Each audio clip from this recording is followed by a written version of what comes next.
제목을 가지고 함께 은혜를 나눠보려고 합니다.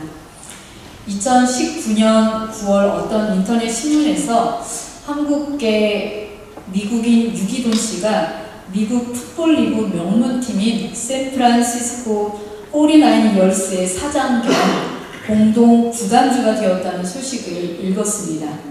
이 유기돈 씨는 1살 때 부모님을 따라서 미국으로 건너간 사람으로 구글 재무 담당을 하면서 유튜브를 인수할 때 핵심 역할을 한 분이고, 또 그때 당시 미국 IT 업계에서 아주 유명한 재무 담당관이었다고 했습니다.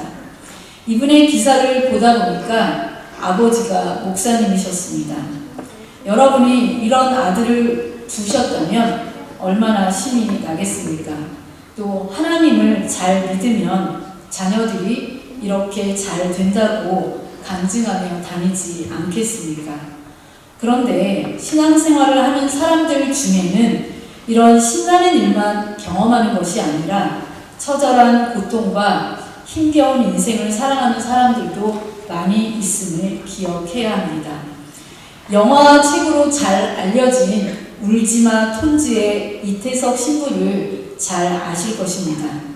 그는 아프리카 수단의 작은 마을에서 지역 주민들과 나병 환자들을 돌보고 지역 사회의 아이들에게는 아버지와 좋은 선생님으로 큰 역할을 감당하던 분이었습니다. 그런데 그런 분을 하나님은 왜 그리 일찍 데리고 가셨는지 모르겠습니다. 영화 울지마 톤즈를 보면 맨 마지막에 나이 드신 어느 신부님이 나와서 하나님이 데려가시려면 자신과 같이 인생을 다 산 사람을 데려가지 능력도 많고 열정적인 젊은 사람을 왜 데려가시는지 모르겠다는 멘트가 나옵니다. 그 말씀을 들었을 때 마음이 뭉클해졌습니다. 이렇게 열심히 신앙생활을 하고 있지만 하나님의 뜻을 따라 살고 있지만 인간이 감당하기에 너무 힘든 현실을 당하면 어떤 분들은 신앙에 대해서 회의를 하는 경우도 있습니다. 또 믿음이 성숙되지 않은 분들은 하나님이 살아계시다면 왜 이런 일이 일어나냐고 항변 아닌 항변을 할 때도 있습니다. 오늘 말씀의 이스라엘 백성들도 마찬가지입니다. 이스라엘 백성이 르비딤에 왔는데 또 마실 물이 없었습니다. 그때 이스라엘 백성은 모세를 원망하고 다투었다고 오늘 말씀에서 전하고 있습니다. 그리고 이스라엘 백성은 스스로 질문합니다. 하나님이 우리 중에 계신가 안 계신가? 오늘 본문은 이 질문에 대한 하나님의 대답입니다. 결론은 마실 물이 없는 곳에도 아주 극한의 상황, 즉 어떠한 상황에도 하나님은 계신다는 것입니다. 하나님은 영광의 현장뿐만 아니라 고난의 현장에도 계시고 건강한 데뿐만 아니라 질병이 있는 곳에도 계십니다. 그리고 성공한 곳에만 계신 것이 아니라 실패한 곳에도 하나님은 분명히 함께하고 계십니다. 오늘 말씀에서 혼란이 생길 수 있는 것 먼저 하나 정리하도록 하겠습니다. 아마 여러분이 가진 성경을 보면 출애굽기 17장 위에 민수기 20장 1절에서 13절이라고 적혀있는 성경이 있을 것입니다. 오늘 말씀은 민수기 20장 1절에서 13장 3절의 말씀과 거의 내용이 비슷합니다.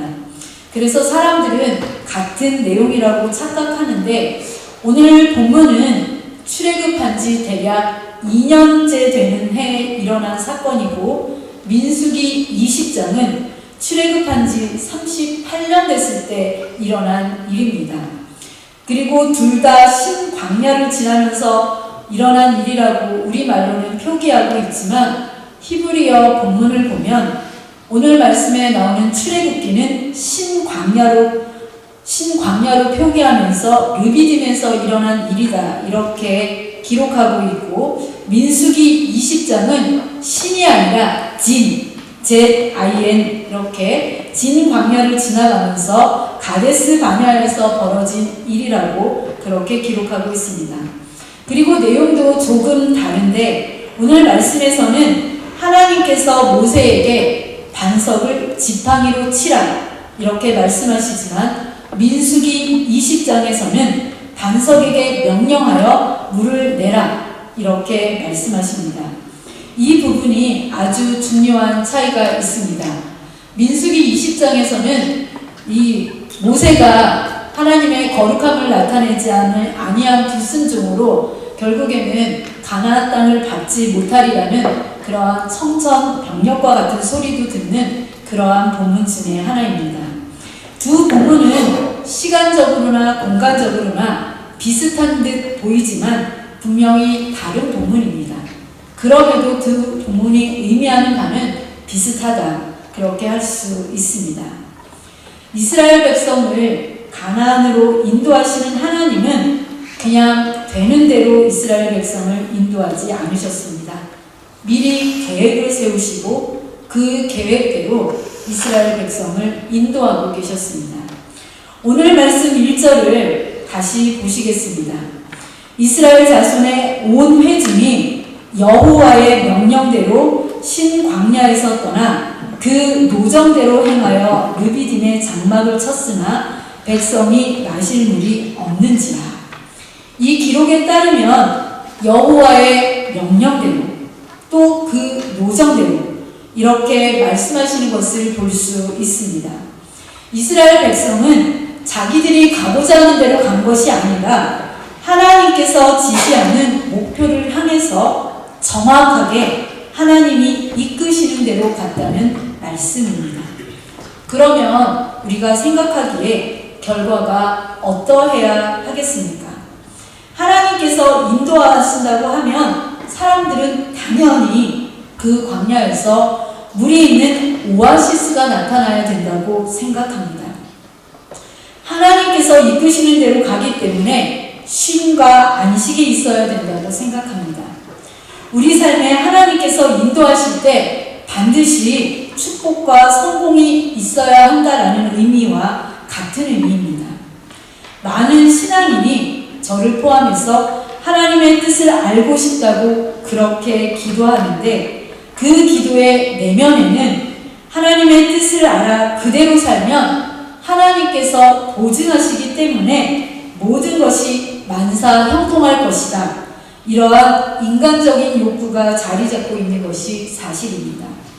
그런데 이스라엘 백성의 지금 상황을 보면 하나님의 뜻대로 했음에도 불구하고 하나님의 이끄시는 대로 순종했음에도 불구하고 그 길을 따라왔는데 물이 없었습니다. 다만 고통과 고난이 기다리고 있었습니다. 그러자 이스라엘 백성의 주특기가 나옵니다. 불평과 원망입니다. 이스라엘은 문제가 생길 때마다 백성은 모세를 원망하고 모세는 하나님께 부르짖고 하나님은 자연을 동원하셔서 역사하셨습니다. 이때의 모세의 부르짖음은 절박했습니다. 죽음의 위기, 고통의 현장에 하나님이 계시기를, 그래서 그들의 문제를 해결해 주시기를 간절히 부르짖었습니다. 그런데 7절 하반절을 보시면 그때 이스라엘 백성이 어떠한 생각을 했는지 기록하고 있습니다. 그들이 여호와를 시험하여 이르기를 여호와께서 우리 중에 계신가 안 계신가. 신앙인이 하나님의 말씀에 순종하면 하나님이 복을 주시는 것은 확실합니다. 신명기 28장에도 보면 들어와도 복을 받고 나가도 복을 받고 복을 받을 것이라고 분명히 그렇게 기록하고 있습니다. 그런데 이것은 하나님의 보편적인 법칙입니다. 그러나 하나님께서는 각 개인에 대해서는 차별적인 법칙을 적용하십니다. 하나님은 기계적인 하나님, 법칙에 구속된 하나님이 아니시기 때문입니다. 그렇기 때문에 때로는 순종하고 나갈지라도 하나님께서 이끄시는 대로 행할지라도 어려움을 주십니다. 이 어려움은 사명 때문에 혹은 하나님의 영광을 드러내기 위한 고난입니다. 절대로 우리의 죄 때문이 아닙니다. 성경에 그 예가 있는데 바로 사도 바울입니다. 사도 바울은 세상의 눈으로 볼 때 확실한 스펙을 가지고 있었기에 마음만 먹으면 얼마든지 세상에서 편안하게 존경받으며 살 수 있었습니다. 그러나 바울은 주님의 사명을 이루기 위해 고난의 길, 순교의 길을 나섰습니다. 사도행전 16장 6절에서 10절을 보면 바울은 아시아에서 복음을 전하기 원하였지만 성령께서 허락하지 않으셨고 마게도니아로 가라는 환상을 보여주셔서 순종하는 마음으로 마게도니아 지방으로 갔다고 기록하고 있습니다. 그런데 마게도니아 지방에서 그를 기다린 것은 무엇이었습니까? 바로 빌립보 감옥이었습니다. 빌립보 감옥에 갇힌 것입니다. 버리면.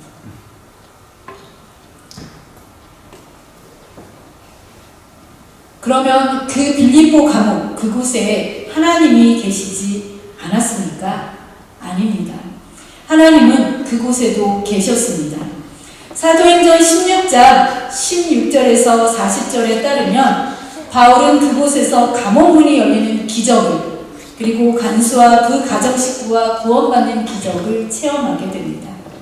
하나님은 이런 과정을 통해서 하나님의 살아계시고 우리와 함께 하신다는 것을 생생하게 경험할 수 있도록 원하십니다.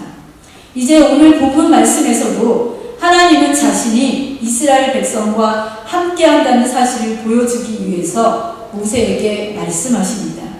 5절 말씀입니다. 여호와께서 모세에게 이르시되 백성 앞을 지나서 이스라엘 장로들을 데리고 나일강을 치던 내 지팡이를 손에 잡고 가라. 하나님께서는 모세에게 장로들을 데리고 나일강을 치던 모세의 지팡이를 손에 잡고 호렙산 어느 바위로 가라고 하십니다. 하나님께서 백성의 장로들을 호명하셨다는 사실을 통해서 하나님이 어떻게 일하시는지를 증언할 사람들로 택했다는 것을 알 수 있습니다. 그리고 하나님께서 다시 하나를 말씀하시는데 그 반석 위에 서 계시겠다고 하십니다. 6절 말씀입니다. 내가 호렙산에 있는 그 반석 위 거기서 내 앞에 서리니 너는 그 반석을 치라. 그것에서 물이 나오리니 백성이 마시리라. 모세가 이스라엘 장로들의 목전에서 그대로 행하니라. 여호와께서 앞서 호렙산 위에 있는 반석 위에 계시겠다고 하십니다. 이 호렙산은 모세가 떨기나무 가운데서 하나님을 만난 곳입니다. 이곳에 다시 하나님의 임재가 임합니다. 제가 이 말씀을 준비하면서 잘 이해가 되지 않는 부분이 있었습니다. 여러분도 함께 생각해 보시기 바랍니다. 모세가 지팡이로 반석을 치자 물이 나왔습니다. 이것까지는 아마 다 이해가 가능하실 것입니다. 그런데 문제는 하나님이 그 바위 위에 계셨습니다. 그리고 모세가 그 바위를 지팡이로 쳤습니다. 그렇다면 하나님이 그 지팡이에 먼저 맞습니다. 모세가 지팡이로 먼저 하나님을 때린 것입니다. 이것을 어떻게 받아들여야 할까요? 하나님은 분명히 모세에게 말씀하셨습니다. 너는 그 반석을 치라.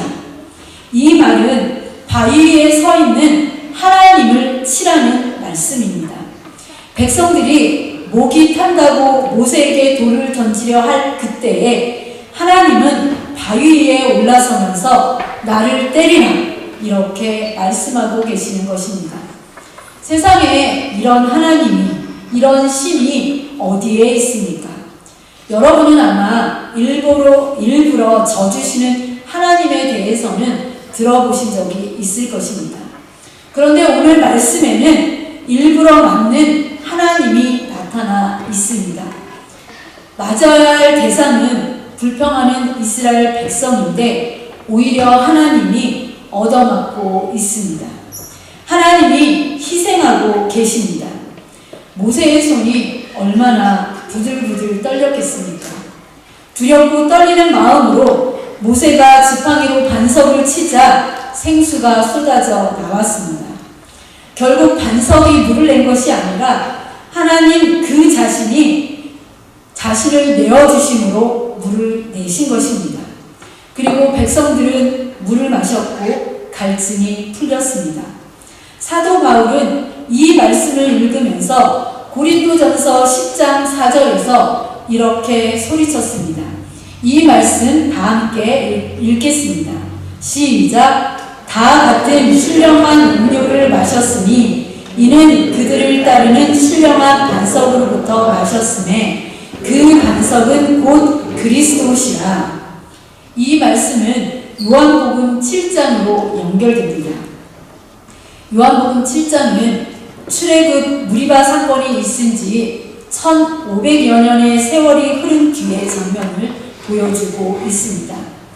이스라엘의 절기상으로 장막절 때의 일입니다. 장막절은 초막절이라고도 하는데 이 장막절은 조상들의 광야 생활을 기억하며 배고팠을 때 먹을 것을 주시고 목이 탔을 때 생수를 주신 하나님의 은혜에 감사하는 절기입니다. 그래서 온 백성들이 다 광야로 나가서 거기에 초막을 짓고 일주일 동안 조상들의 광야 생활을 그대로 경험합니다. 광야 생활에서 가장 큰 어려움은 역시 물이었습니다. 그래서 일주일 동안의 명절 행사의 절정은 마지막 날 물의 행사였습니다. 제사장들이 멀리 있는 실로암 연못에 가서 물을 길어다가 제단에 부을 때 이 장막절 행사는 절정에 달했습니다. 요한복음 7장은 바로 이 장막절을 배경으로 하고 있는데 장막절 행사의 하이라이트, 제단에 물을 부을 그때에 예수님이 외쳤습니다. 그 말씀이 요한복음 7장 37절에서 38절 말씀입니다. 이 말씀도 함께 읽겠습니다. 시작. 명절 끝날 곧 큰 날에 예수께서 서서 외쳐 이르시되 누구든지 목마르거든 내게로 와서 마시라. 나를 믿는 자는 성경의 이름과 같이 그 배에서 생수의 강이 흘러나오리라 하시니. 그렇습니다. 여러분, 육신의 목마름은 한 번에 물을 마셨다고 해서 일평생 갈증이 다시 생기지 않는 것이 아닙니다. 매일매일 우리에게는 육신적인 목마름이 있습니다. 거기에 더욱 중요한 것은 마음, 속의 목마름을 풀어야 한다는 사실입니다. 마음에서 불이 활활 일어나고 있는데 겉에만 물을 뿌린다고 불이 꺼지겠습니까? 또 몸속에 물이 흐르지 않고 고여 있다면 썩게 됩니다. 병들게 됩니다. 게다가 세상이 점점 각박해지면서 영혼의 목마름은 더욱더 심해지고 있는 상황입니다. 무엇으로 이 마음의 목마름을 해결할 수 있겠습니까? 세상적인 쾌락과 즐거움으로 풀려고 하면 할수록 그 수령의 늪에 더욱 빠져들게 됩니다. 이 세상의 무엇으로도 우리의 영적인 목마름을 해결할 수 없습니다. 인간적인 욕망이나 욕구로도 해결할 수 없습니다. 그래서 스가랴 4장 6절 말씀에서는 우리에게 이렇게 권면합니다. 그가 내게 대하여 이르되 여호와께서 수르바벨에게 하신 말씀이 이러하니라. 만군의 여호와께서 말씀하시되 이는 힘으로 되지 아니하며 능력으로 되지 아니하고 오직 나의 영으로 되느니라. 오직 하나님의 영으로 된다고 말씀하십니다. 하나님이 우리와 함께 하신다는 사실을 믿고 영원한 생수가 되시는 예수 그리스도를 마음에 모신다면 그 배에서 생수의 강이 흘러나와 우리의 영적 목마름을 해결해 준다는 말씀입니다. 사도 바울이 반석을 그리스도라고 해석한 이유는 그 반석에서 나온 샘물이 사람들의 목마름을 해결했던 것처럼 예수 그리스도를 만난 사람은 삶의 답답함, 삶의 무료함, 자신의 정체성을 분명히 알 수 있기 때문입니다.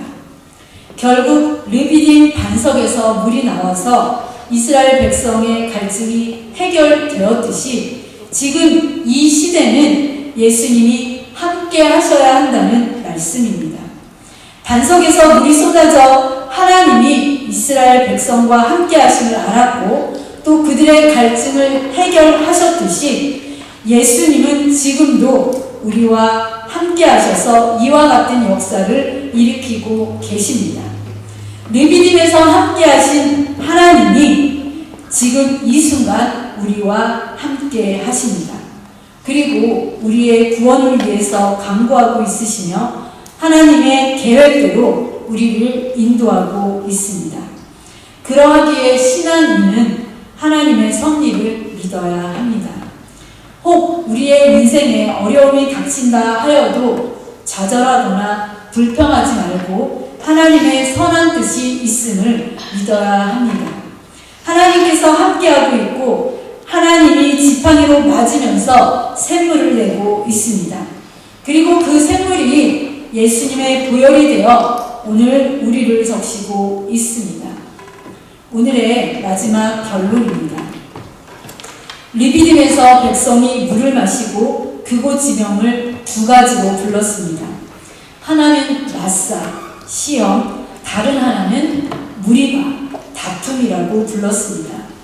광야의 여정에서 이스라엘 백성이 붙인 지명들, 마라, 마사, 무리바 이런 지명들은 이스라엘 백성의 믿음의 실패를 기억하는 이름들입니다. 성경의 기자들은 자신들의 과거를 미화하지 않았습니다. 있는 그대로 드러낼 뿐이었습니다. 그 지명과 마주할 때마다 사람들은 여호와께서 우리 중에 계신가 안 계신가 이렇게 하나님을 시험하였던 사실을 상기하실 겁니다. 상기할 수 있었습니다. 그럼에도 불구하고 그들과 함께 하신 하나님의 인자하심 또한 기억할 것입니다.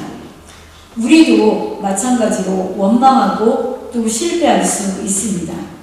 하나님이 이끄시는 대로 하나님의 말씀대로 순종했는데 결과가 고통과 고난이 오기 때문입니다. 그래서 하나님이 나와 함께 계신가 안 계신가 이렇게 시험합니다. 어떻게 보면 그 자리는 신앙의 부끄러움의 자리입니다. 하지만 또한 그 자리는 하나님을 만난 흔적의 자리이기도 합니다. 하나님이 계신 곳은 어디입니까? 어느 순간, 어느 상황에서도 하나님은 지금 여기 우리와 함께 하십니다. 하나님이 계신 곳, 그곳이 바로 우리가 있는 자리입니다. 이 사실이 여러분의 삶의 원동력이 되시기를 간절히 소망합니다.